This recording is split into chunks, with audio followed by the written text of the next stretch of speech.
What is going on, friends? Welcome back to Forward Progress, live here on the Forward Progress YouTube channel, part of the Hammer Betting Network and powered by Pinnacle Sportsbook. I'm producer Jason. You can catch me here every Thursday to talk in-depth player props with Hitman, preview the Thursday Night Football matchup with Eric Eager, and we'll talk a little bit about some Survivor pool picks, guys. As a reminder, before we get started, I ask for this every show, guys. Hit that like button, hit that subscribe button. Rob kicked me out of my house for today's show here, so yeah, if I want to get back in my house, I need those likes and subscribe, people. So please smash that like button, hit that subscribe button, and then also engage in the comment section, guys. Every single week, we've had some great engagement here on the show. Hitman's going to be coming on first here in just a second. And if you have any questions about props or anything you're undecided on, anything you're on the fence about, please drop them in the chat below. Props you played, props you're thinking about playing, and we will have Hitman discuss them live here on the show. Help push you one way or the other here. Before I bring it on Hitman, though, one more thing. We love to preach line shopping on this channel, and with everyday competitive odds, Pinnacle should be one of your available sportsbooks, guys. None of this would be possible without our sponsor over at Pinnacle, world's sharpest sportsbook, offering competitive odds for over 25 years. If you're looking to sign up to Pinnacle and you want to support the show, use code HAMMER when signing up to Pinnacle. That's code HAMMER when signing up to Pinnacle, your trusted sportsbook for 25 years. Bet smart. Bet Pinnacle. Must be 18 plus in Ontario. Please play responsibly and not available in the U.S., guys. Not even going to bury the lead here. Let's bring on Hitman, professional bettor Hitman. You can catch him here every Wednesday and Thursday on our Best Bet show, and you can catch him here Thursday, obviously, for the live show. And just shout out to Amateur Hour Sports there. 50 likes or I am homeless. That is correct. We gotta get those likes up. I don't have access to those likes live. Zach, if you can fill me in on those likes, that'll be perfect here. Hey, man, let's jump right into it. Happy to have you back on the show, and we're actually blessed with a good game tonight. Finally, feels like it's been like 4 or 5 weeks without us having a good game to talk about here on the Thursday Night Football show. And so my first question to you is kind of just about how you attack these better games, right? We compare this to last week, right? Do you find yourself waiting a bit for these marquee island games, kind of anticipating more public money coming in to kind of just push those overs up, those yardage totals up just a little bit more to hammer those unders at posts, like in a game like today compared to last week when we had the Bears and Panthers? Is that kind of your strategy going into these games? It really depends where you're playing, to be honest. On 5-6 years, the player prop market has evolved so much in recent years. So like 5-6 years ago, when it wasn't as big of a thing with like as many sharps in the market, because seemingly like there's so many like good fantasy people and good fantasy sites that now do player props, and like they're good at it, they win. And it's made the market a lot more efficient. So like back like 5-6 years ago, you could kind of just like always play unders at post. Like any sharp bettor, their portfolio would be like 90-95% unders just in general on players. And now it's evolved enough to where like I'm still playing more unders, but it's probably like back, just a guess, maybe like 65-35 or something like that. So I'll say this, that like if you're playing in like the sharper books, more like the legal books and everything, the line, it tends to not get too inflated closer to post. But if you're playing with like some other shops, some like locals, all that, the lines do tend to get pretty inflated at post, I would say, especially on the stars. So to answer your question, I do find myself playing more volume in these games, the higher total, more prolific games. But it tends to be with like certain accounts is where I'm playing that stuff. Yeah, you always got to be mindful of that stuff. You don't want to be limited. And of course, you won't get limited at Pinnacle. So if you're in Ontario, you want to use Pinnacle, I appreciate that. I got to go to Rob and get my hat. What am I doing? I'm slacking on that here. Let's talk about the game here quickly. Total. I want to talk a little bit about the total. You don't really have much opinions on the spread here at the 3.5. The total's up to 46.5-ish here. It moved from the 44.5 at open. If you checked out our Sunday show, we kind of talked about that line a little bit on Forward Progress with Clive and Rob, just as maybe a lean towards that over of the 44.5. It's now since moved to the 46.5. Pinnacle's at 46. -110 here. Any opinions on this total? Do you agree with this move? What are your thoughts here? I just agree with whoever played it over on Monday when it was 44.5. I was strongly considering playing it when it was at that number. But the one thing that just gave me like a little bit of pause was just that the series history between these two teams has tend to be like Joe Burrow has not fared great against the Ravens defense the past few times he's played them. Other than that, just one explosion game I remember he had like 2 years ago. But other than that, it hasn't been his best matchup. And then Cincinnati's done an okay job. Now, a lot of these games were without Lamar Jackson at quarterback because he was injured for a lot of these games. But Cincinnati's defense has fared okay in this matchup also. So that's kind of what just kept me off of it. Obviously, I regret it now because it's 44.5 to 46.5. It was just too low of a number. But no opinion on the current market with this total, but I do agree with whoever bet that up.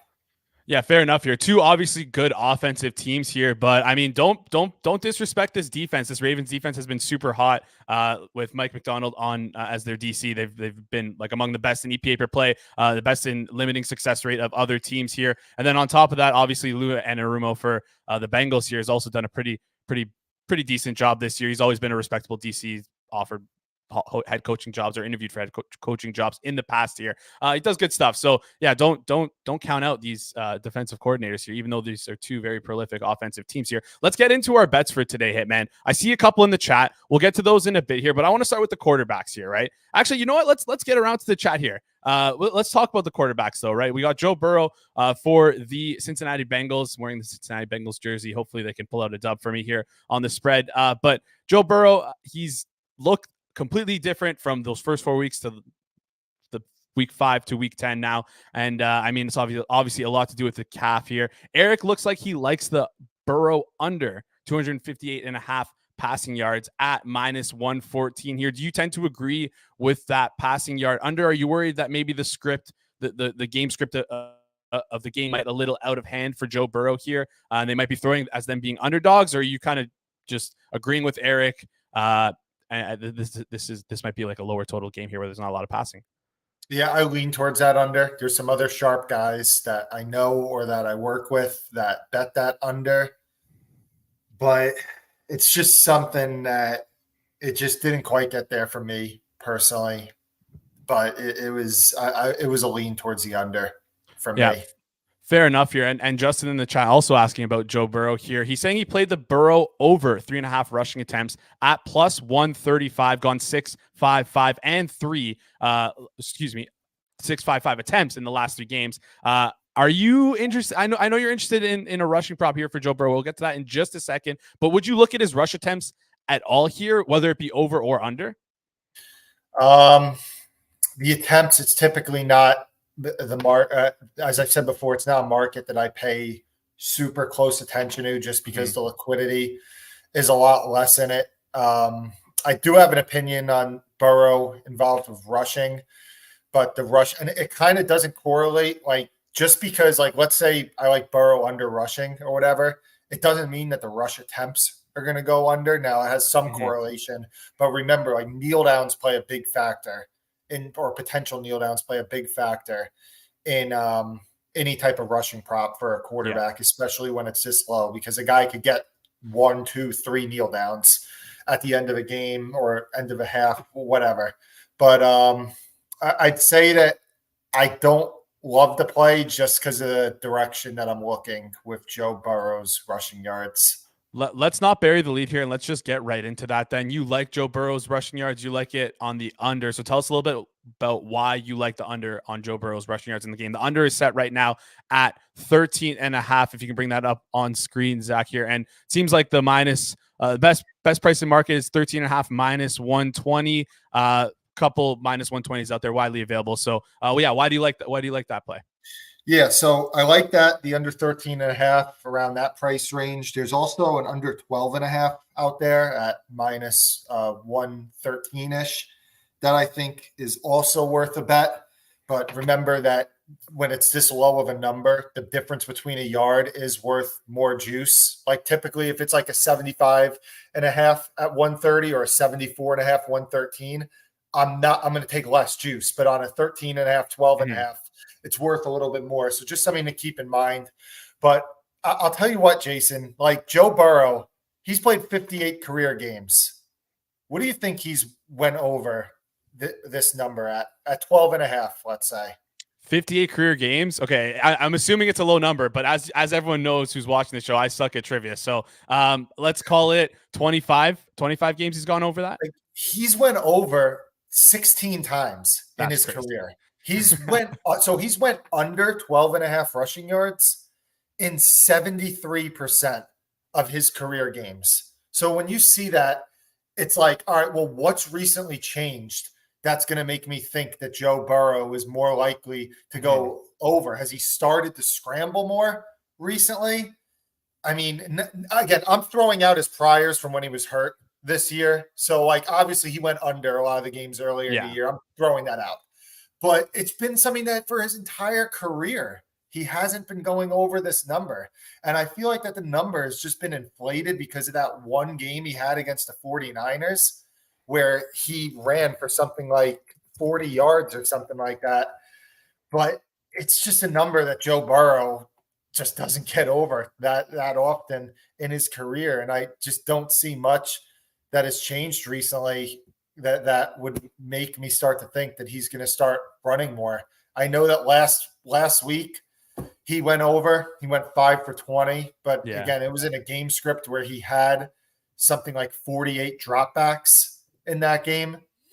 The game before against Buffalo, where the script was a little bit different, although he did have a lot of dropbacks in that game, he went 5 carries for 4 yards.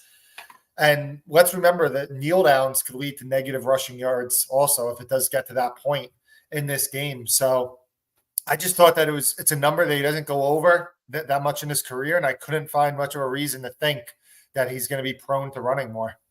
All right, sounds good here. Let's lock that in, Zach. The under 13.5, widely available at minus 120 here. That's going to be one of our best bets. And reminder, you can find all of our best bets tracked on the Forward Progress HQ BetSnap account. Just look right above my head right here. Go over to BetSnap, type in FWD Progress HQ. That's forward spelled FWD Progress HQ. Find all of our plays tracked on there. We're tracking them live throughout the show as we go on. And a reminder, if you want, drop those plays in the chat. We have a couple more we're going to get around to here.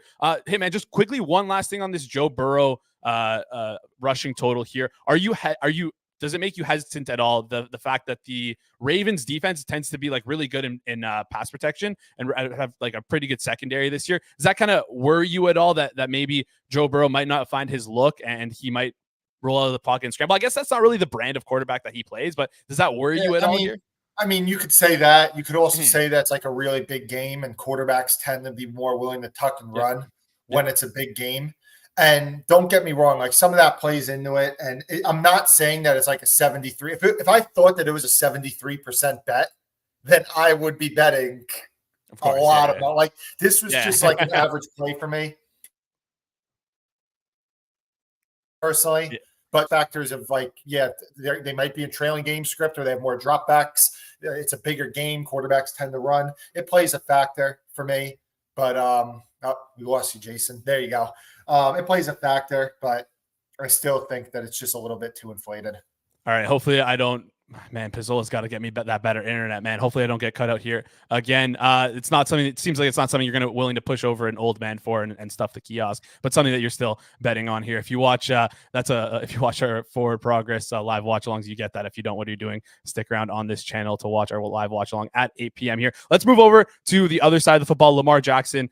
You are looking towards his rushing props as well. Tell us a little bit what you like here for in Lamar's game. Yeah, so it's a little bit thinner. I was playing 43.5, 44.5, but I thought that it was good up to 46.5. So I like Lamar Jackson over rushing yards, but 46.5 would be my last gasp. And it's another one that the Bengals are prone to allowing a lot of rushing yards to opposing quarterbacks. They let Brock Purdy, Josh Allen, CJ Stroud, they all went above expectation in that category. And for Lamar, I understand that things have changed since the new offensive coordinator has come, where he's not running as much. But it's another one, like you go back and just look at a sample size. Lamar, with this 46.5 line, he's going over this 65% Mhm. of time, 65% of the time in his career. I don't think that he's gotten to a point that he's lost some of his speed or agility recently. The matchup is, as I said, is good against a Bengals defense that's prone to these quarterback runs. And my one counterpoint that I was a little nervous about with Joe Burrow on the rush yards is I was like, oh, it's a big game, and quarterbacks tend to look to run more in these big games. Well, we're getting the benefit Mhm. of Yeah. that handicap with Lamar Jackson in this game. So, and it's also Lamar. He's been victim of a lot of game scripts where Baltimore Yeah. has just kicked the crap out of teams, and he hasn't had to run much this year. But it does look like in this type of game that it's going to be a game, especially after they lost that lead last week. It's a game where I don't think they're going to be able to take their foot off the gas. Oh yeah, this is like a vintage Lamar spot where he runs for like 60 yards, 70 yards, 80 yards, 2 touchdowns, and everyone who's playing him in fantasy is like really, really pissed off after seeing his previous 3 weeks here. On top of that, I just want to throw this in here. Defensive line, obviously for the Cincinnati Bengals, has been a little bit banged up here, and they've been really been teams have been able to exploit the big plays here against this Bengals defense, especially in the running game here. Their rush EPA isn't among the best in the league. I think they're around 20th, 17th ish, around middle pack in the league in rush EPA per play. So, I mean, Lamar Jackson, obviously an explosive player. Bengals defense gives up explosive plays. I mean, a match made in heaven right here. Hey man, you had some opinions on the Mark Andrews yardage total. Let's get our way around to that Mark Andrews yardage total. Zach, if you can bring it up on the screen here, I believe the total is. Why don't you tell us a little bit about the total here first, and then Zach will bring it up on the screen here in a second. Yeah, you know what? Yeah, it's at 58.5 now, and 4.5 catches. Minus 125 is probably the best. Minus 140-ish is the most is out there. I liked Andrews. I like the matchup. The Bengals, look at how they've performed against tight ends. They got killed by Dalton Schultz. They got killed by George Kittle. They got killed by Dalton Kincaid. They remember in the offseason they lost their safeties. That was a big talking point, and they have been bad against tight ends all year. Plus, there was a little bit of talk about from the Ravens about trying to look to get Andrews the ball more after he had a 2-catch game last week.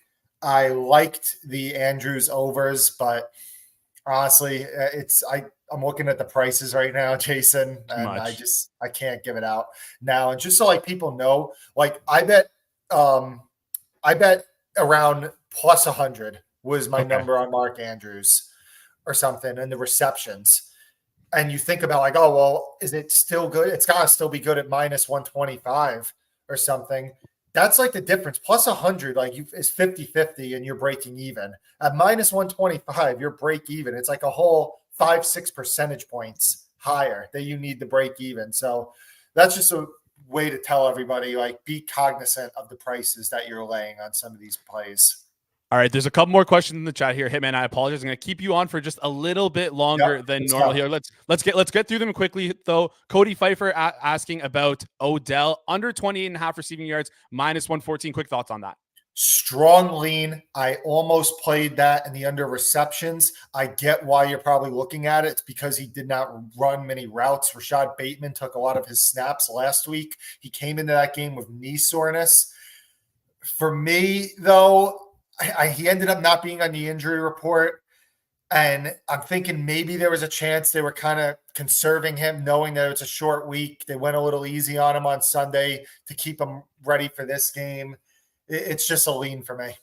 Yeah, and sharp chatters here because it doesn't even look like that 28.5 is available in market here. It seems like it's moved to now 27.5. Love seeing that from the Forward Progress crew. Let's move on to the next question here. And the last question, just about Gus Edwards, under 51.5, minus 110 here. Been getting less burn recently. And also going to throw this in. Why don't you tell us a little bit about the Mitchell versus Edwards kind of, I don't want to say matchup or just how explosive Mitchell is. Yeah, this is where I'm going to give you homework to do tonight. You're going to monitor all the writers, Twitter, and see if you could gain anything else about this split, because Edwards' line is deflated. Mitchell's line is probably going to be inflated because of the quote from Harbaugh where he said, we want to get Mitchell more involved.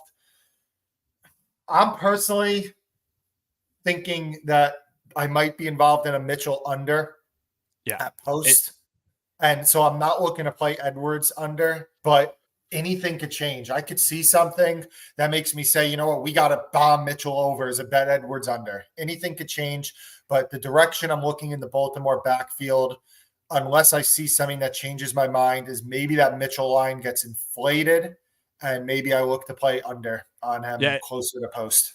I was honestly shocked, Zach. If we can flip over to Mitchell's rushing and receiving total and just his rushing total as well. I think the rushing receiving total when I checked yesterday was like around 36, 37 and a half, something large like that. It's crazy to see just for a guy who gets like so few snaps. It's at 49 and a half. That was just his rushing total.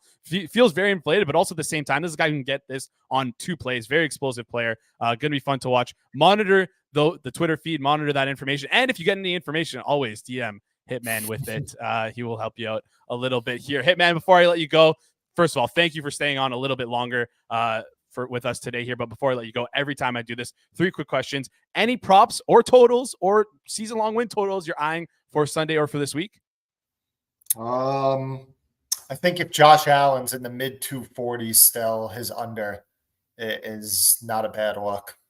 Okay, so that's more homework from here. Unofficial prediction for tonight's game on the spread here, 3.5 for the Bengals. You like the 3.5 for the Ravens here? I lean towards Cincinnati. All right, so lean towards Cincinnati. And then the final thing, you hate when I do this, first TD prop that you like, or last TD prop, or anytime TD prop that you like. Gun to your head. We're not playing this. Just having a little bit of fun here with this prediction. Whatever Mark Andrews' line is for the first touchdown. Been some talk about getting him more involved. So let's go with Andrews. Awesome. Hey, man, thank you. Go ahead. Sorry. Yep. All right. Awesome. You're good, hey, Jason. Yep. Thank you so much for your time today. I really appreciate it. Everyone, that was Hitman. You can catch him on Twitter at Hitman428. And if you have any information, remember, always DM him. He'll give you a solid. Hitman, thank you so much for joining. We'll talk later. Thank you. All right. That was Hitman. You can catch him every Wednesday on our Best Bets show. You want to check it out because he is absolutely crushing his leans on the Best Bets show. We're not going to talk about Best Bets. We're only going to talk about leans here today for Hitman. Before we bring on Eric Eager, though, I just want to give a quick reminder. I alluded to it earlier. Tonight at 8 p.m., Rob Pizzola will be live for the watch along tonight of the Ravens and Bengals game. We got kind of a banger cast for you today. We got Kirk Evans coming in for the first quarter, Drew Dinsick, whale capper, second quarter, Barry Horse for the fourth quarter, and then, of course, third quarter is always reserved for the VP of Sumer Sports, Eric Eager. Eric, on right now. How's it going, Eric? Things are good. I'm loving the Ocho Cinco jersey. I think that every single time we do this show, you reveal how much of a true sicko you are, which is awesome. I appreciate that. I'm not good at trivia, but I have some good sicko jerseys, so I'll wear that little feather in the cap here. Eric, before we get started here, just want to remind everyone you can find Eric over at Sumer Sports. You can find him on the Sumer Sports Show alongside Thomas Dimitrov. You can also find him here on the Forward Progress YouTube channel. Check out the Sumer Sports Show, guys. It's great content. And also check out the Sumer Sports website. Tons of great information there. Usually that's how part of the process for me preparing for this show. They have great charts and tables there for player-based data, team-level data, strength of schedule, all that kind of stuff. Check it out, sumersports.com. Let's just get right into this game, Eric. We've been saying for the past 3-4 weeks, this game's a priv. This game will actually, in real life, be fun to watch and an actual pleasure, I guess. Instead of a priv, it's a pleasure. I don't know. But I'm just excited to talk about this game here. First thing I want to get into, though, it's actually not with this game here. I'm actually putting producer Zach on the spot here. Zach, if you can just go to Pinnacle and grab the AFC North odds. Last time I checked, they were locked right now. But, this is an AFC North matchup here, right? And also there's the news of Deshaun Watson being hurt. A lot of moving parts in this AFC North here. Just wanted to get your quick thoughts on the division. It's a super important game tonight, right? Ravens are 2 games up on the Bengals, but Ravens have a bye in week 13. I don't want to count out the Steelers. They're in the mix, but with how they've played this year, I feel like I want to count out the Steelers and make this kind of a 2-horse race. And there's kind of a lot riding on this game here. Zach, if you can bring up those odds. Yeah, they're still locked. So what are your thoughts on the division here in total? I guess you can't really talk prices, but just thoughts on the division. Yeah, the Ravens obviously have a win against the Bengals in Cincinnati, and then they're favored tonight. So, not in all likelihood, but, it's likely that they'll have a sweep of the Bengals, in addition to being, the Bengals be 5-5, I believe then. and the Ravens will be 8-3. They'll be about a few games up as well. And in addition to that, so this is a huge game. I think the Steelers. The issue is like right now they've gained 52 points on turnovers. Those things tend to regress. That is probably the reason that we're all looking at the voodoo magic there at 6-3, even though they have a negative point differential and have been outgained in every single game. I think that it is going to be the only I think thing that could happen is Cleveland, gets DTR in there. Stefanski coaches him up the same way he coached up a guy like Mayfield, coached up guys like Kirk Cousins in the past when he was the Vikings OC. He gets you on the green with a very talented team. Now the offensive line is banged up, and that might hurt, but the defense is really good. And Cleveland doesn't have one of the harder schedules moving forward. If you look at Sumer Sports, the league table there, the Bengals have the 4th hardest schedule left. The Baltimore Ravens have the 5th hardest schedule left. So Cleveland is still all the way down there when you look at schedule differing. 28th. So I think even though Watson is out, it's interesting because Watson hasn't played that well this year. And, that's not necessarily a reason to still buy into them with Dorian Thompson-Robinson, but there is a path for Cleveland to still get back into this. I still think it's the Ravens division. I don't think at current market prices they're playable, but I do think they should be the favorite and pretty heavily so. But to me the leak is possibly Cleveland with a great defense and getting the thing on the green as far as offensively. I think that they could be the team that actually surprises people. Yeah, and Eric, this. I'm a USC guy, so I'm fading as much as I can DTR in this offense right here. Former UCLA quarterback. Let's move on. Let's move on to actually discuss the game here. We have one of the hottest offenses in the NFL right now since Week 5. Otherwise known as the week that Joe Burrow actually became healthy. Bengals since then are 5th in EPA per play, 3rd in success rate. They're absolutely humming. On the other side of the ball, the Ravens, when filtering for garbage time, have been in a tier of their own in EPA per play. 2nd in the league in success rate. Legit, the best defense arguably this year. Them or the Browns. It's up for debate. With T. Higgins hurt, how do you see the Bengals kind of moving down the field here with success, and what can the Ravens do to stop this Bengals offense? Yeah, I mean, the Marlon Humphrey being injured helps. Obviously, Cincinnati, balance the scales, having, no T. Higgins. Boyd has been, other than dropping the game-winning touchdown pass, Boyd has stepped up and been pretty solid for them. Chase, was better than I thought he was going to be last week with the injury, but still wasn't as play-per-play dominant as he usually is. I don't necessarily believe the Bengals are going to have that hard of a time. The one cornerstone piece about the Ravens defensively is even when they're really good, in the Harbaugh era, they've never been they never had truly a dominant player. Whereas the Bengals have, truly dominant players in Burrow and Chase. And, that has been the times when they've been able to beat the Ravens. It's because Chase has provided, the fat tail of his distribution as far as catches, yards, and touchdowns. So that's the inroads for the Bengals. And the fact that the Ravens are not going to just line up a Myles Garrett against you the way that the Cleveland did against Cincinnati and just terrorize Burrow the whole game. They're more of an evenly distributed team with the Clownies and the Joneses and that kind of thing up front.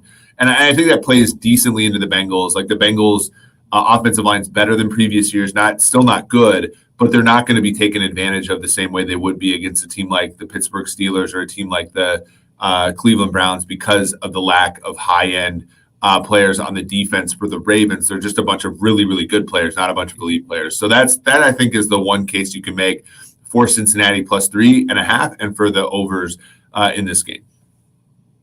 Yeah, and flipping on to the other side here, basically the same question. Bengals D, their defensive line, like we mentioned earlier, has been hurt. They got exposed last week against C.J. Stroud and the Houston Texans. They lost this our survivor pick. I was so bummed out when I saw that.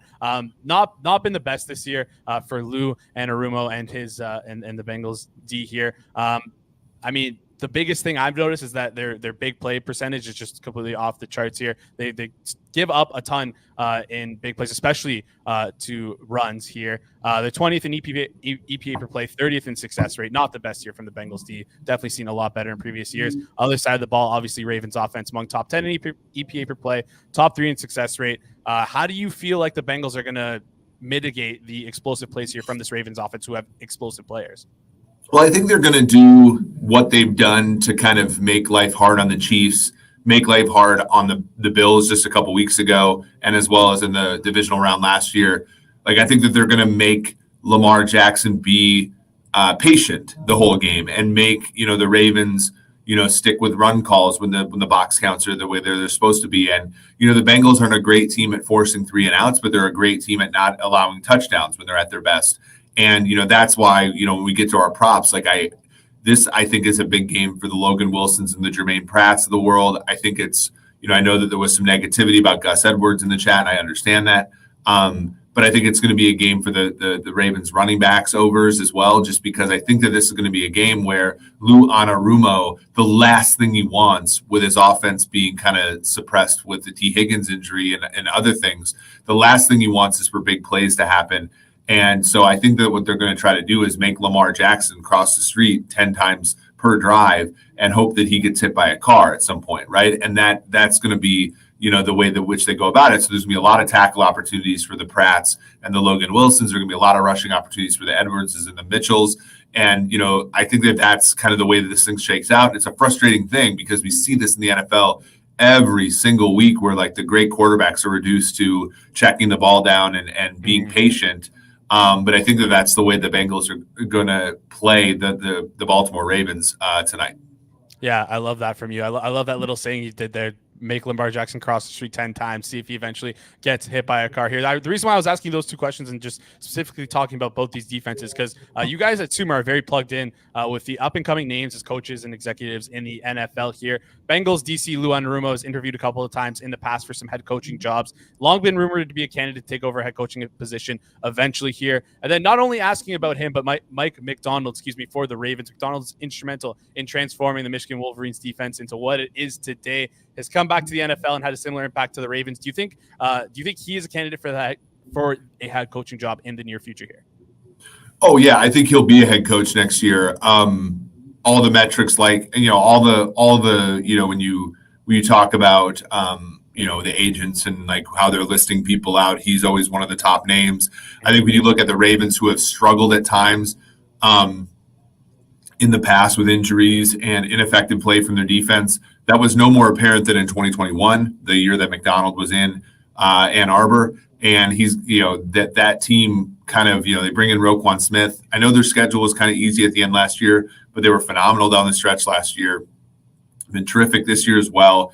Kyle Hamilton's development, that I think is squarely on the shoulders of Mike McDonald. Obviously, Patrick Queen, who was kind of unplayable early in his career out of LSU, has been much, much better. I think that that's a Mike McDonald success story. And then Roquan Smith has obviously turned into a superstar there as well. Jadeveon Clowney has been a guy who has been a street free agent for much of the last few years. He's come in and had his best season in a while for the Ravens. And I think all of that goes on is Mike McDonald, pelts for him. So I think that, he's going to end up being a head coach, which is going to be interesting because I know that there are people in the building that will probably go with him.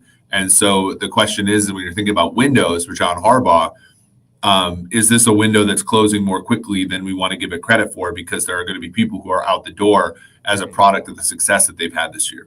Yeah, it's a great question to ask here. And we're going to get into our next question here. We're going to get into our best bets in just a second. You're going to have to ask everyone, though, to get those likes up, though. Zach's telling me we're only at 19 likes here. Kind of disappointing, guys. I mean, I'm on the road here. Pizzola kicked me out of my house. I'm going to be homeless if we don't hit 50 likes on this video here soon. So make sure you smash that. Make sure you smash that like button. Let's get into our best bets here, Eric. You have one for us. You kind of alluded to it earlier. Not going to bury the lead here. Why don't you tell us what you like here and why?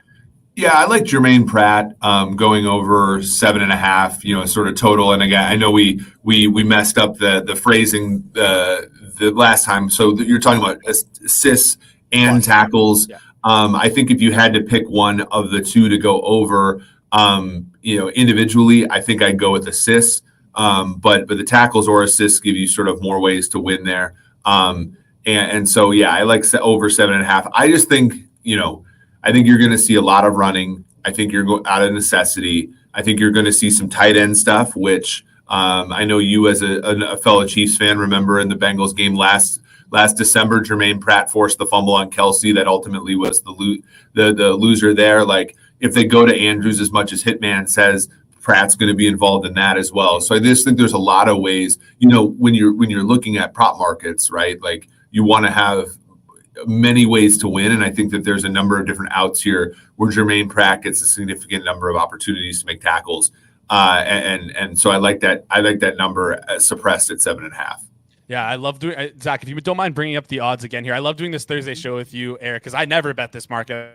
I literally I'm not going to pretend like I know what I'm doing here, but every time you give it out, I always bet. It seems like there's the widely available number is a -130 here at the 7.5. Let's lock that in. Yeah. Is that -120, -130? I don't know. I need glasses. I can't see. Zach, lock in the best widely available price here, -130. Yeah, let's lock that in. Reminder, they're tracked on the Forward Progress HQ BetSnap account. You can find all of our plays tracked there. You've crushed those tackles and assists recently, by the way. So, yeah. I mean, great time to tail. Let's switch off this game here, though. Let's move on to Survivor quickly. I alluded to it earlier. We lost last week in Cincinnati. I think our Survivor entry is officially dead here. We've lost now twice in the last 4 weeks, but I think it's still good to give the people kind of what they want here. Is there anybody, Zach, if you can pull up Survivor Grid here, is there anybody that you're looking at in particular? Feels like, Miami's a good team. If you haven't picked them, it seems like a lot of people might have picked them early on in the season. Same with San Fran. Dallas, you want to save if you're in that circa Survivor. Washington might be a team where you didn't take them week 1 or week 2. You might want to take them this week against the Giants, but we've seen that spread come down a bit. So maybe you're feeling a little bit iffy here. What do you like as, I guess, among the favorites? Is Detroit one of them? What are your thoughts here on the Survivor this week? Yeah, I think the issue with taking Detroit or Dallas is that you need one for next week for Thanksgiving. Mm-hmm. Detroit would be a good one as far as, I do think that this is going to be a pretty easy game for them against Chicago. Washington's one where I think most people took them the first week of the season against Arizona. But obviously big favorites here at home to the Giants. Another look there. Beyond that, you're really at this point, like, it's just strategy, right? If you see a short favorite that's not playing on Christmas or Thanksgiving, and you have an angle for why you think they might win the game, I think that's got to be your look at this point, because most of the people, a lot of people at this point in time are probably going to try to squeeze out others into. If you have a good entry right now, I think a good play is to kind of figure out which play the consensus is going to be until you get to the holidays, and then the holidays are going to squeeze some people out, and it'd be a shame to lose before the holidays. If you have those teams still available. So that's the one thing to think about. It's even more important now to keep those teams for Thursday as well as for Christmas, just because at this point there are players who are still alive with you in the pool who have not done that, and so the future value of their tickets is less. Yeah, so if you're in those pools where they have those island, weeks or whatever you want to call it, with the Thursday Thanksgiving game, the Christmas Day games, make sure you're doing some research, doing some homework, and looking ahead. Quickly, before we move off the Survivor talk and get you your two quick questions that get you out of here. Any thoughts on the Arizona taking Houston for this week? If maybe you want to keep Buffalo, you want to keep Detroit, you want to keep Dallas.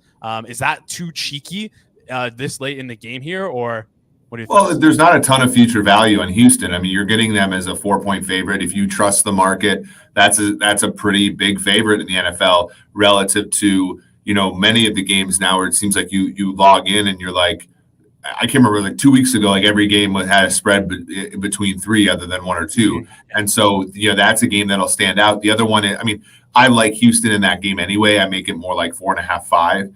And so, I'm going to lean that way more, maybe more than the average person as well. So if you agree with me, that might be a good pick. I just think Arizona's great story. They beat the Falcons, who, just lost it in consecutive weeks. Josh Dobbs and Kyler Murray coming off of an ACL. That's not a good team. I think Houston's better than Atlanta, And so to win that game straight up, I really do trust CJ Stroud, Bobby Slowick, and D'Amico Ryans. Yeah, that offense has been humming there for the Houston Texans, obviously here. We do this every week. Your exit pass is what I like to call it here. 2 quick questions before we head out here. Unofficial prediction for tonight's game. Eric, who you got? I'll take Bengals and over. I think the Bengals plus 3.5 of just, that's Burrow's an assassin. He's a quarterback who, when it's ugly, it really is ugly. But I think in most football games, he keeps the Bengals close. And I think in this one, he'll do that as well. So I like the Bengals getting the points. And I think, a rare primetime over would be nice to see. All right. And then last question here. First TD prop, last TD prop, any TD prop that you like here. What are your thoughts on it? I'm going to go Isaiah Likely. All right. I likely it. That was horrible. I'm sorry. But yeah. All right. Isaiah Likely. I think somewhere around the 40 to 1, 30 to 1 range in the first TD market. Take a look at it. Shop around if you're interested. If this is a gun to your head pick, we don't recommend playing it. Just doing it for fun here. Eric, I appreciate you. Thank you so much for coming on here today. VP of Sumer Sports, Eric Eager. Eric, have a good one. Awesome to be on. Thanks for having me. All right. See ya, Eric. That was Eric Eager, the VP of Sumer Sports. You can catch him on the Sumer Sports show with Thomas Dimitrov. Great show. I suggest you guys go check it out. You can also check him here on the Wednesday Best Bets show. And if you haven't caught the Wednesday Best Bets show, you should go over to our channel, click that channel button, and go check out the Best Bets show, one of the best shows we do here on Forward Progress. Throughout, that'll do it for us here on Forward Progress. Remember to smash that like button, hit that subscribe button, and drop a comment for your prediction for tonight's game. Tomorrow, live at 2 p.m. Eastern, we'll be back live alongside Matthew Freeman from The Fantasy Life, John Legeza from The Athletic, and Jack Miller from Established Run to talk player props, TD scores, injury fallouts, all that stuff you need to know heading into the Sunday slate here. So yeah, guys, thanks so much for tuning in, guys. Eric, shout out to Eric, shout out to Hitman. If you want to just smash that like button below, and I can get out of here and turn that phone off. Anyways, for myself, for Eric Eager, for Hitman, it's been Forward Progress, powered by Pinnacle on the Hammer Betting Network. We'll catch you guys later.